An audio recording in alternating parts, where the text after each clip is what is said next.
Hey folks, it's been a long time since I posted a video because it's winter and I live in New Jersey now, so I'm not really driving the car that is featured mostly on this channel because they salt the roads like crazy. As much as I would love to drive in the snow and have a lot of fun and spin around and do some stuff in the parking lots, it's just not worth getting salt on all the places that are hard to clean. But I'm in Alaska right now. I work in Alaska, so I have another house up here and another car. It's also powered by an EZ30. I've had this car since 2013. I bought it for $1,500 in New Jersey, so it's kind of spent its whole life up in the Northeast. So the undercarriage is atrocious. It's like rotted, rusted. Right now it's got 260 something thousand miles on it, and just the EZ30 is amazing.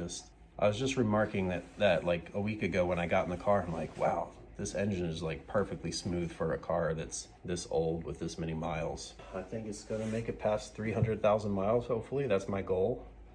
I've never taken a car past 300,000 before, so the problem is I just don't drive it much. It kind of sits here and maybe does a couple thousand, probably less than that, probably like 1,000 miles a year. So here it is, mostly stock. I put some Subaru Baja springs and rear sway bar on to just make it a little stiffer and ride a little higher. I'm currently about to get some fuel. So as a DIY person, I fill my own fuel, save some money there. And that's my setup. Got some, install some Schrader valves and disable all the safety stuff in these so I can actually flow fuel faster. Car's filthy, nothing I can do about that right now except go to like an indoor car wash because it's like -15 outside. Car is in pretty rough shape. I have repainted this panel and the one on the other side multiple times, and then the paint just flakes off. I don't know how to do body work, I guess, but this is the car I experiment on.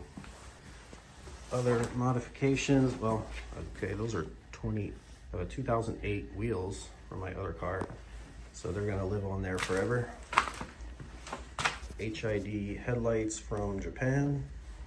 And I did a little janky install of one of these because I was down in Kenai, Alaska for a few months with this car. And if you know, you know, there's moose everywhere on and around the roads, and moose in Alaska are like as big as horses.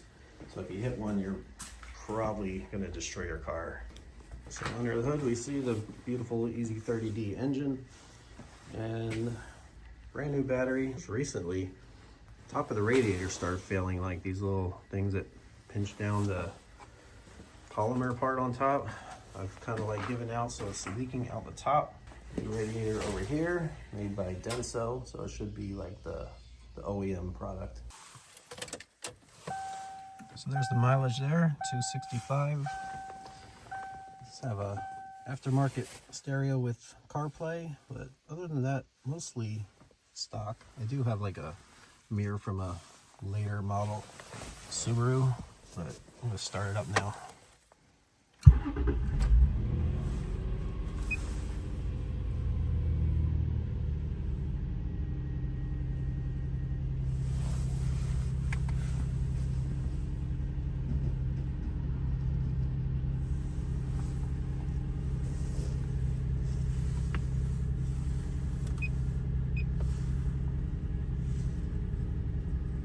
The sun is right in front of us.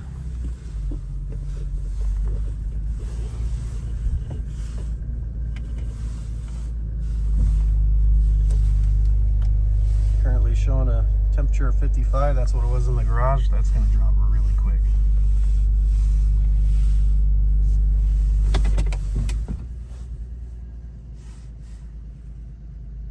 So here's a look at it in the sun.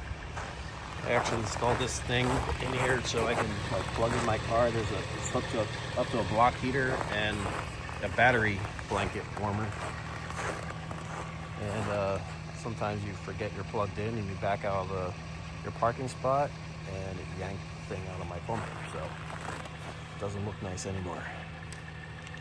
Yeah, this is it. Bought this car about 13 years ago for $1,500. I did have to do the head gaskets once.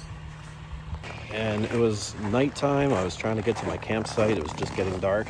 And I saw this puddle and like, well, this is the main road. This has to be the way to go. Drove into it and it was a lot deeper than I thought. The car got submerged. Water's coming in onto the carpet, through the doors. Muffler was underwater. And by the time I got help, the engine stopped running, so water got into the engine. And after getting it out, I think there was water in the cylinders. I was trying to start it. I'm assuming that caused my head gaskets to prematurely fail because you're trying to compress water and it's probably pushing out the seals, and that would be the head gaskets probably. But I did it myself. It was the one and only time I've taken an engine out of a car, and that was back in 2015. And now it's 2026 and the engine's still running great. So that was a successful head gasket replacement with like over 70,000 miles on it and over 10 years. So the engine's warmed up a little bit now and it's just hovering there right at 800 RPMs. I'll take it for a little drive. It says 22 degrees right now. That's not accurate yet. Once you start moving, it'll show you what it really is. Should be about -14. So the roads are all icy. They don't put any salt down. They put gravel down for a little traction, but no salt, which is great. It's funny because all I see people in New Jersey complaining about is like, oh, they didn't put enough salt down. There's a little patch of ice on my road.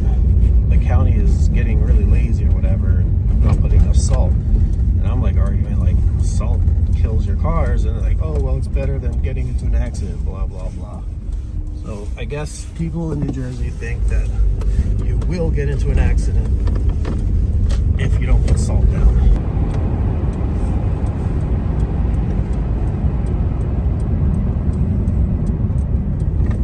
All right, this part's a little slippery. My ABS is activating a little bit, but they throw some gravel in this part. Otherwise, you have to really slow down.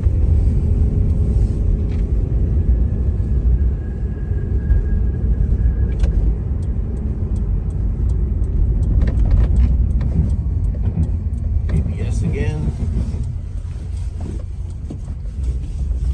and this is where I get heating oil.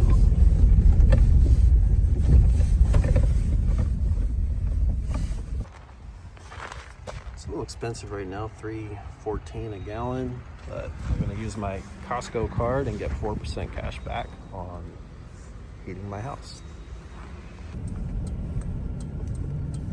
So generally intersections are extremely slippery because the cars sit here and they heat up the ice, so it like melts and freezes again. It gets like just really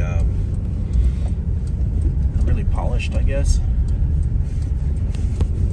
So you see a lot of people sliding in the intersections, but I guess you just plan ahead. It's not a big deal.